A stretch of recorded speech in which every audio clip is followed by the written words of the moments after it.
You know, I just was thinking, why do guys like fireworks so much? Why do we like to watch shit go boom? Hello everyone. Welcome to Building the Temple. That's what I'll entitle this video. The temple of the body, or the temple of the mind. You know, people hear that the body is the temple. But when you really start to dig at that, you can take it many different ways.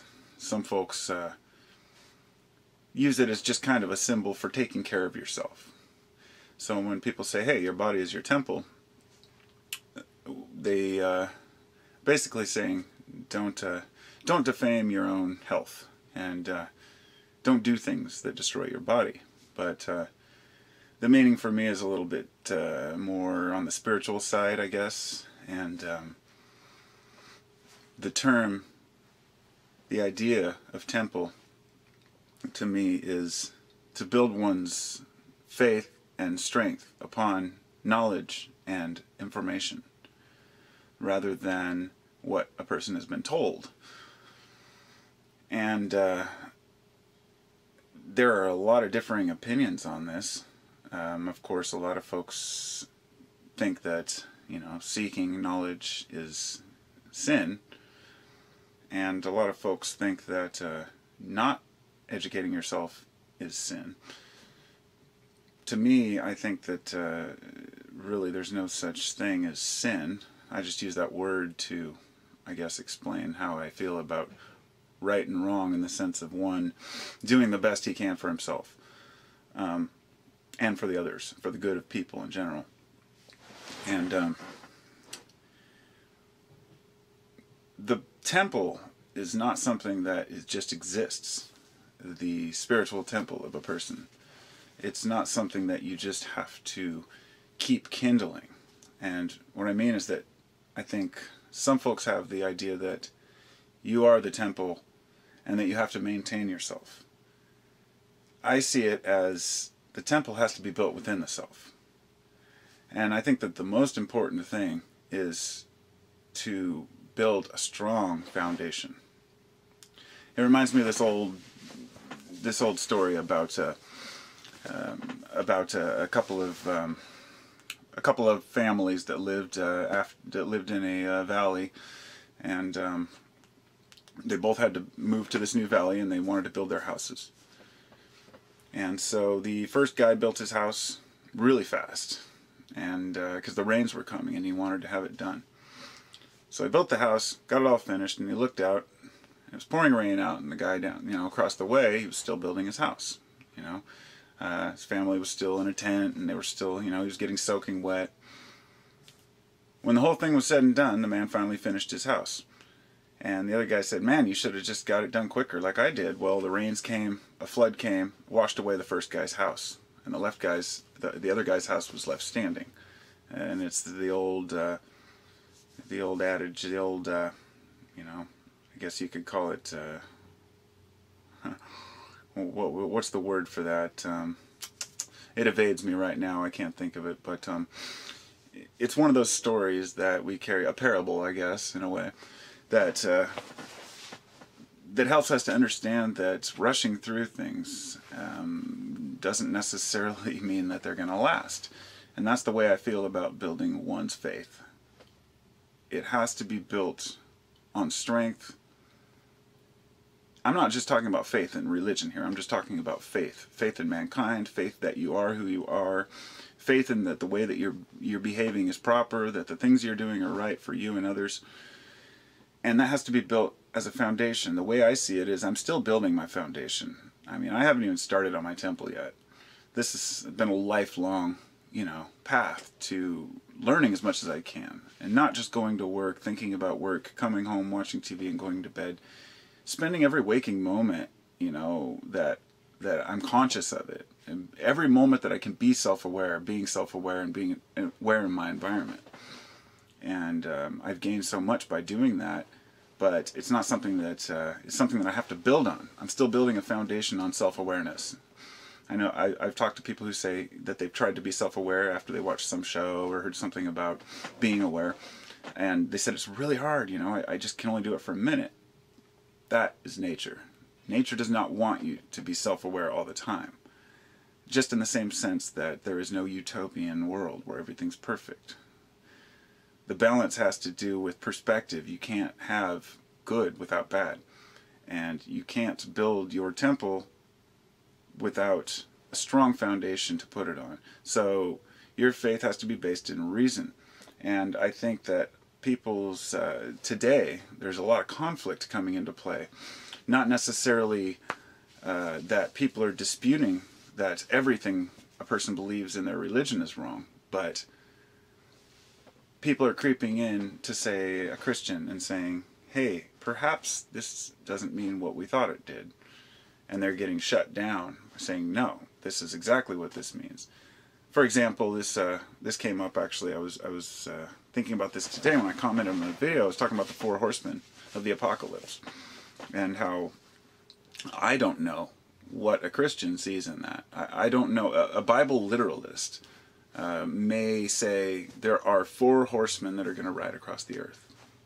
And there's going to be an apocalypse. And everything is just verbatim. But I heard a different idea of that the 4 horsemen are actually our emotions.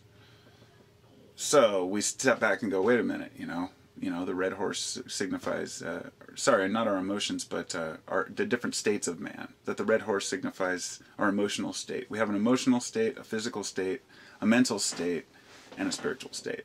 And those are the 4 sides of man. And you can't really, those 4 are just tied in, just ingrained in us. And this is the balance, you have to balance each side of the square properly in order for it to be a square. This means that you can't detach from the world completely and become a hermit that has no emotional need whatsoever, because you're ignoring the emotional side, and the involvement with your kind. And likewise, you can't just freak out and cry and over every little issue that happens. You have to control your emotions. You control your emotions, you control your mind and what you're going to say, and you control your physical being as best you can, and likewise we should control our spiritual state. And I'm not one to tell anybody what to believe. I'm just here talking about what I think and what's in my mind. But I feel like there's a strong pressure put on society to pick one side or the other, I guess. If you don't have a belief system, then you're nothing. And that's why I think that, when almost an atheist gets more respect than what you would call an agnostic. That's what people tend to call it. Of course, agnostic is, based on the idea of gnosis and knowledge from the Gnostics. So I like to say just a person who exists. One thing I heard today, I can't remember who, it was a famous character in history, and he was asked, what is your profession? And he said, I'm an observer. That resonated with me strongly. I, as well, am an observer, and I can see it's funny when I hear an old man say something like that, I'm an observer. That's watching the world around you and taking in as much as you can. It can be overwhelming at times, and I think that there's also a limit to how much you should be taking in. I mean, any one person can't absorb everything at once. For example, when you're jumping around from subject to subject trying to learn about spirituality, jumping from a book to a Bible to all these different texts, you get them mixed up in your mind, and you tend to it all bleeds together. Just like when you watch a bunch of movies in a row, or parts of a series of a show, and you just forget everything that happened because you're not really paying attention. In fact, they say that a person, if you're going to pick up and read a book, you should never spend more than, I think they said, like 15 minutes at a time reading, maybe even 10. I'd say half an hour. But if you start reading past then, it's just distraction. You need to take a break in between. The mind, while it picks up everything, it takes some time to absorb it. Sometimes I overwhelmed myself in the history. I listened to a lot of Manly P. Hall, and I got to where I was overwhelmed with all the different new ideas. So now I just listen to maybe one a day, 1 or 2 lectures a day. I spend about 3 or 4 hours listening to either talk radio or lectures or spiritual stuff. I have, all the audio books of various religious texts. I was listening to the Book of Urantia lately, and I find all these ideas are fascinating, but we forget that if you start listening or reading one thing or listening to one person for too long, you get so wrapped up in that you forget that there's another side to the way you can think. For example, I agree with a lot of these people, the way they see the world, like Rupert Sheldrake, Max Eigen. There's a few other guys that they're all in their own little realms, and I agree with a lot of their stuff, but there's still things I don't. And I think that is the key to building your temple, the highest, the strongest that it can be, is to really look at everything you're listening to and not agree with it just because you agree with everything else the person says. And we're very pressured in society to go with the flow and to just kind of agree with the group. I mean, look at what the Republicans did to that bill. Everybody's against this thing. Every one of them's going to vote against it, because if you don't, then you're the odd man out. And independent thinking is not allowed in this society. It makes you an outcast. I get so much more flack for the way I think than I would if I was just a guy who liked football, came home, watched American Idol. I'd have conversations to have with people. I'd be able to, quote, fit in to this society if I was willing to put aside my thoughts, my thinking, because thinkers and philosophers it's like a joke in today's society. It's funny because when I was growing up as a kid, I can remember the way that I didn't know what philosophy was when I was a kid. I just know it's thinking and thinking about the world, and the way that I had seen that message conveyed was that philosophers, like, it's a joke. Like, the only reason you would take a class in philosophy or theology or anything like that would be to teach philosophy or theology. And I think that those are things that every single person should have in their knowledge base. Every single person should study these things.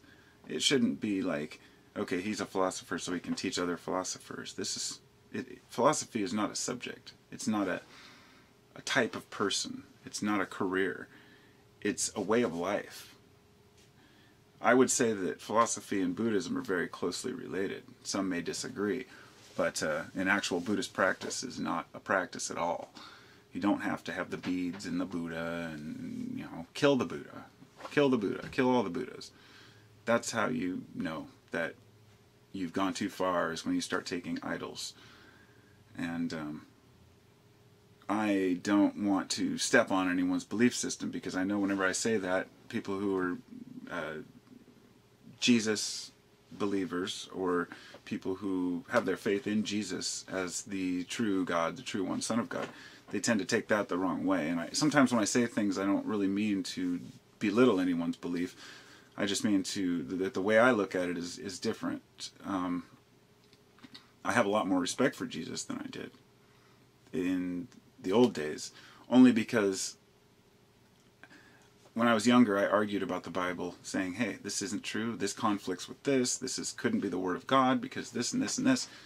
So instead of just getting angry at it, when I started looking at it from a different perspective, and looking at Jesus from a different perspective, I saw that it's not about the book, it's not about the religion. It never should have been about the religion. Nobody should have to go to church. The only reason to go to church is to be with others who are similarly minded. But the only problem with that is that when we do that, we're not learning anything new. We're only learning from the texts or belief system that we already currently believe. I guess what I'm saying is, what would it take for a Christian to finally say, well, this couldn't be true because there's too many conflicts of interest, there's too many things that have been discovered.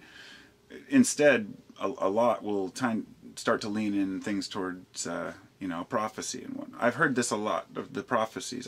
I've heard so many people say that all these prophecies have come true in the Bible, and I say, can you please give me one? And I have yet to get one. It's always tailored to a specific event, and it's taken out of context. And I feel the same way about Nostradamus and about a lot of, not saying that Nostradamus wasn't a prophet. I'm saying that the way people take it is always after the fact. Something happens and they say, oh, that must have been the prophecy here. And they try to make it fit. And I think people not only make prophecy fit, but I think that they make their belief systems fit what they want to believe. And if they see something that conflicts with that, they justify it a lot of the time. And I know I do, because that's what humans do. As humans, we justify everything we do to an extent. And there's no man on this earth that doesn't make mistakes and that doesn't lie. You know, I know nobody who is completely truthful and honest all the time. It could be a pretty white little lie. Or, you know, you could just be kind of adding a few on by saying, oh no, I had...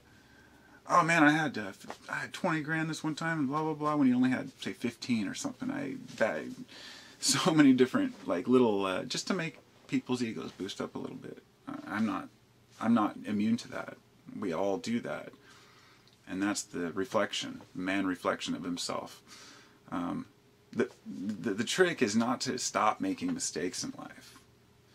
It's to embrace your mistakes completely and fully. And know who you are, and say, God, I fucked up. You know, now I have to fix this shit. What am I going to do? Not getting frustrated about it, but be like, what am I going to do? And look at it like a challenge, you know? Just like every time you're presented with a problem. You know, I think humans have this issue where we think that if things don't go smooth all day, then we had a shitty day. Oh man, yeah, I got stuck in traffic and I had to go a different way. Oh, it fucked my whole day up. There's always some reason for that, and maybe you can pull over on the side of the road and take a hike, you know? It might be a memorable day. But let's take a problem more, I guess more, you know, like say you lose your home, and you lose your job, and a person can go completely apeshit over that and devastate a person, because we associate who we are as people with what we do and what we have. So if your house burned down and you lost your job, how would you fare? You know, I've always tried to compare myself to that state, you know, to that level, and to say, that's the state I want to be in, is to where if I came home and everything I had was gone, what would I do? And honestly, I'd laugh it off. You know, I might be bummed I lost a few things, but it doesn't matter. It's just stuff.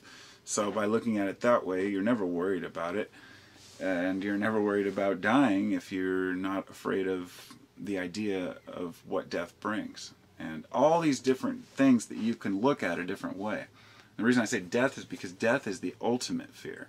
And I don't know how other people think on this, but it's been my experience that there's nobody immune to the fear of death unless they've convinced themselves so strongly that the afterlife is better than... I've had people tell me that they can't wait to die because they want to go to heaven and be with their family and friends. That's the shameful side to me of that belief, is because I believe in an afterlife and an existence beyond this, but as to what form, I can't comprehend as a human, at least not yet. I mean, maybe you can, but I can't believe that there's a heaven where you go and remain in eternity in a happy place with your family and friends. I don't want that. That's the whole idea. Is it's not that I don't think it's possible, it's that that's not realistic. Nature doesn't want us to be happy all the time, because that takes away from the sadness, and sadness is just as important. Just like I said, the balance. And you know, you want to get the ratios up there to where you're happy more of the time, obviously, but I embrace all my bad emotions and my bad situations, because that's just making me stronger every time. And so I feel like my temple, at least half of the first floor is built, and I got the walls up, framed. I got some of the brick up, and I got a tarp over the top of it until I finish the roof, you know, and that's where I want to be in this temple. And I want to build my temple to where when I'm in my older years and I'm aging and I'm almost dead, I can look back and say, wow, I built that thing up and I didn't fool myself, and I feel great. And if if it's all in vain, and I spend my whole life being involved in all these different ideas and philosophies and theories and religions, and find out that I was wrong the whole time, that's fine too. Because I don't really sense that I could be wrong in that way. Because so many people of history, and this is all I can say is that, I'm just an individual. I'm 37 years old. I've experienced what I've experienced, and I'm totally different than you or your family or your friends. Every single person is different, of course.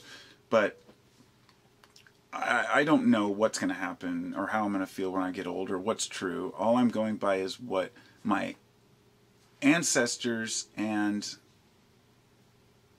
some of the most famous people in history are my inspirations. Descartes, we've got fucking I can't even, all the good, all the good philosophers, of course. There's a whole bunch of them, but all the way up until like the 17th century, some of the like Francis Bacon and John Dee, these are people that are kind of on the occult side of the world, and a lot of people dismiss them outright, saying, "Oh, they're satanic," and since I don't believe in Satan, I obviously don't cater to that. I see it as just another form of understanding. But I think if the dark forces really exist, then we need to learn and understand them just as much as anything else. By ignoring things, they don't go away. A lot of people say, don't dabble in that, because then you'll get possessed by, possessed by a demon or Satan or whatever. No, I don't believe that. I think that you have to get your hands dirty in order to clean them off and to understand. You can't wipe your hands clean of something you've never felt, and or read about, or even have an idea about. Strength by educating ourselves on it. But these people, these enduring persons of history, are people that we need to listen to what they've written. I mean, Socrates. Socrates never wrote anything down in his life, but Plato, who was one of his students, after Socrates died and before, he wrote a lot, and he documented a lot of Socrates' work, thank goodness. And sometimes people hear these old men say these quotes from old ancient times, and when you hear them, like, what to be or not to be, or, like one-liners kind of thing, and like people think, either you can think, God, that's just so shallow, that's so obvious, or you can think, how deep, how deep. And but anyway, these people spend their entire lives on the same mission that I'm on. The only difference was that they had a lot less literature and information at their disposal than I do. I can go online, and it doesn't mean that what I find is true, but it means that if I want to find the writings of an ancient author, I don't have to, have the book cameled across mountains and make sure it doesn't get wet, and it's just something that's right at my disposal. And that can be kind of actually work against you if you're not careful. But what I'm saying is that I can already look at all these people. I can put like 20 ancient philosophers side by side. Look at their lives, look at what they wrote, and compare notes. I mean, in my head, of course. Every time you hear something that resonates, that you hear from a different person, then a different person, you take that to heart and learn that that's important in life. That's all that I'm saying, is that that's the most important thing, is to listen to our elders and what they tell us. There's nothing more important to me than what elders think. And, it's sad when people are like, oh, stupid old man, Some of these old guys are like... they fought in World War II, and they started businesses that today are massive, multi-billion-dollar corporations. Of course, they're not in their hands anymore. What I'm saying is, some of these people have seen things come and go, and a lot of things come and go, and they can tell us which things are cyclical, which things really endure. For example, if you're 20 and you say, "Oh man, life's getting crazier," Everything out in society is getting gnarlier. Every year things are getting worse and worse and worse. Well, when you're 18, 20, it's easy to see it that way because your life is increasing. Your life is changing. And then gradually you get to 30, and then you move towards 40. And everything starts to kind of taper off, and you realize, well, that was my own intensity. This is just an example. But then you listen to, say, our parents or our grandparents who say, oh yeah, they said the same thing back then. And you know, the world was going to end in 2000. You know, I remember that whole Y2K thing. The world was going to end in 1950. The world was going to end in 1900. Every single decade, it seems that there's another end of the world date. So you know, when I hear elders say, well, they just do that every, you know, they all do that. Well, it helps me to work my life towards where I don't have to worry about shit. You know, think the world's ending or whatnot. But the most important thing to me is when I listen and people tell people on their deathbed, old people on their deathbed, who have done wrong in their life, and the guilt that they hold on their faces, and the things that I've been told that they say. You know, haven't spent much time with old people on their deathbed, but the folks who I have talked to about it say, yeah, all he said was he cried and said, I wish I'd been happier. I wish I just enjoyed what I had. And most importantly of all, I wish I would have loved my family more. So what's the most important thing in this world to a person who has a family? It's his family.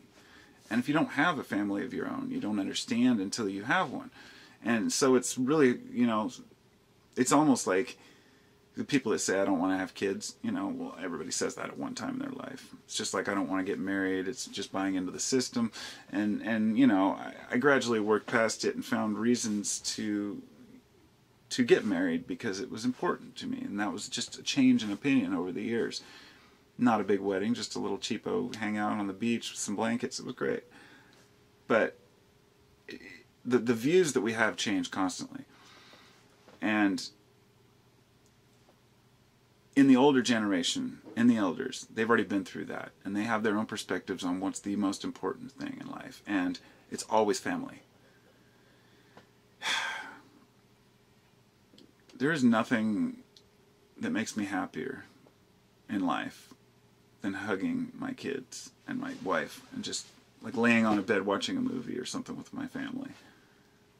There's nothing I miss more than my family when I leave home. When I'm at work, I just can't wait to get home and see my kids. And that type of unconditional love is very, very important. And I think that everybody needs to have some of that love in their life, whatever it may be. You know, if you don't want to have kids or you can't have kids and you can't adopt and you can't find a wife or a husband, you know, at least make a good friend. Somebody you can really hug. Because human contact is so important. It's... Anyway, my children are my life, and it's a phenomenal thing to have. And that love, when I hear old people talk about how they missed that, or they worked too much, I wish I would have spent more time because I was so busy working to make money that I forgot what the money was for. It was for my family. You know, I feel really bad for the kids who have parents who travel. Or, you know, the dad's gone for a week at a time or something. There's the most important times in a kid's life, you know. And it's not always the parent's choice, you know. They get stuck in a job. Me, honestly, I would take a pay cut and work at McDonald's if I had to, if that's what it took to be home with my family every night. Because I just can't be away from them for even a night or two. And so anyway, I'm getting off track with the family thing. But my point was that the elders are always saying that the families are the most important thing. And so if we listen to these people and the things that they say, we can learn a lot from them, piece that all together and help it work on ourselves. Not have to go through 80 years of living to learn one thing that somebody already learned. But of course you can't just take everybody's, you know, what's important to them for, you know, gospel. But when many people, many old philosophers say the same thing, then you can start to note that in your mind. So... what's important to me in life? How do I build my temple? Because I better finish this up. This is getting long, and nobody will probably watch the whole thing. I don't care, but how do you build your temple? And how am I building my temple? My first part of the temple is built based on experience and living my life and doing all the fun things so I can have an opinion on them. Second was my resistance towards the system, which I resisted the system from my teen years up until my early 30s. And then gradual acceptance, going with the flow. And at that point, you almost have your foundation. When you go with the flow, everything works for you. But some people try it and it doesn't work right away, and you know, there are exceptions to the rule. So go with the flow, and then you're not fighting, and then you have more energy. So after that, you build yourself a family or a group, friend group, a base where you can love someone, and then you can take that love and learn to love yourself. And some people can never get past that one. Loving yourself is just ego to some people. They're like, oh, you know, I don't like myself. I don't like the way I look. I don't like the way I, you know, I have so many fucking issues. God, I need to shave. My teeth are fucked up, but I'm on a video making one where I'm in people's face, you know, and that's, I just don't care, you know. But there's a certain limit where you have to look presentable, right? I mean, obviously not going to come out and be like, hey dude, and like mumbling and fucked up and just out of bed. So there are limits, you know, to what's important there. But once you love yourself to where you don't have to feel awkward or feel conscious, you know, hide your smile or when you laugh or, you know, all those things are things we do as humans. And so once I worked past that, that was the first stage. Love myself, and then when I completely, at least to an extent, love myself, you're never going to love everything about yourself. You know, I have many issues with motivation problem. I have motivation problems, and I have all these ideas that I want to do when I get home, and I don't do them. I'm lazy, you know, in a lot of ways. Like, the only time I'm really animated is when I'm like really doing my videos, because I love to just talk about life. And so once I built that and I got that comfort with the family, and then I'm comfortable with myself, then I love the world. And after I love the world, then, only then, when I really love people unconditionally, all of them, which that's never going to happen either, not 100%. But I mean, to even take some of the harshest, meanest people and still listen to what they have to say.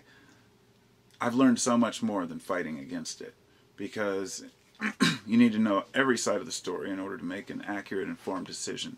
So only after loving the self, then loving others, can you truly listen to others without thinking of yourself as superior. And the final part is the connection between all of us, to realize that you and I are the same person. You may listen to this video and think, God, he's full of shit. And he may be right. But you and I are the same person. We are the same entity with a different personality within that mind. So there's no black and white. There's no everybody needs to be unified and the same so we're all happy, and there's no people need to all fight against each other or pick a side. It's just to each his own.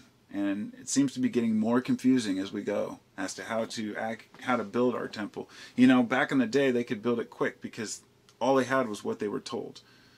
You know, this is what my parents told me, and this is what my neighbors confirm, so this is what I believe.